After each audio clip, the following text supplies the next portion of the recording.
Stop paying your landlord's mortgage. Now, if you're watching this video, my guess is you probably don't want to be paying your landlord's mortgage and you might be interested in buying a home, but there's probably one of a couple of things that are holding you back. My goal is to help people understand that there is a path for everybody to get into home ownership, and it's not as hard as you think. When you're paying someone's rent, you're paying enough for them to be able to cover their mortgage, cover their maintenance, cover their taxes, and their insurance. And on top of that, the landlord's making a profit. So rent rates are always going to be increasing at the rate that mortgage rates are. So it's always better to be locked into a mortgage than it is to be at the whims of whatever the rental market is. But most people feel like they're held back for one of two reasons. One, it's the down payment and the amount of money that they're going to have to come up with out front. Two, it's because of the maintenance that they're afraid that they may incur and they don't know how to overcome that. And so it's really a lot easier to get in with a renter or get into a rental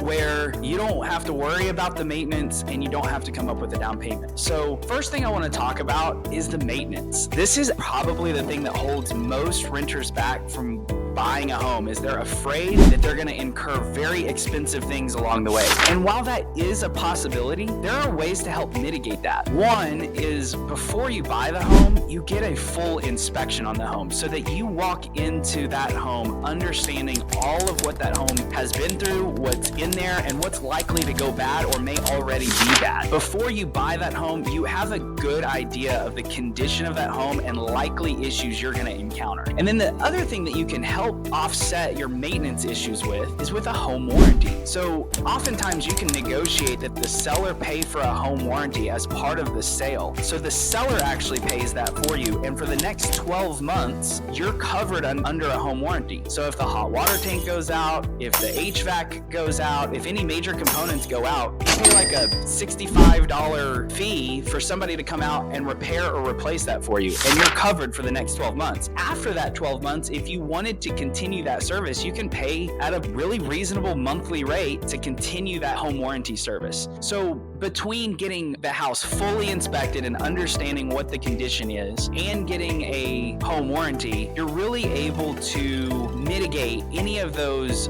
unforeseen circumstances that would throw somebody into like financial trouble. The other thing is, with the down payment assistance programs out there, down payment is no longer what people think it is. Most people think that they have to put 20% down in order to get a home loan, and that's really not the case. In fact, FHA loans only require 3.5% down, and there's conventional products now that are as low as 3 or 5% down. So there's multiple options for a much lower than 20% rate. But in addition to that, at least in our area, there are always different bonds and grants going on that are for down payment assistance specifically for first-time home buyers. So like right now, Cleveland County has a bond that is a down payment assistance program that will pay the 3.5% down payment. So we've actually seen people use down payment assistance and pay less to buy a home at closing than it would cost for a deposit on a rental.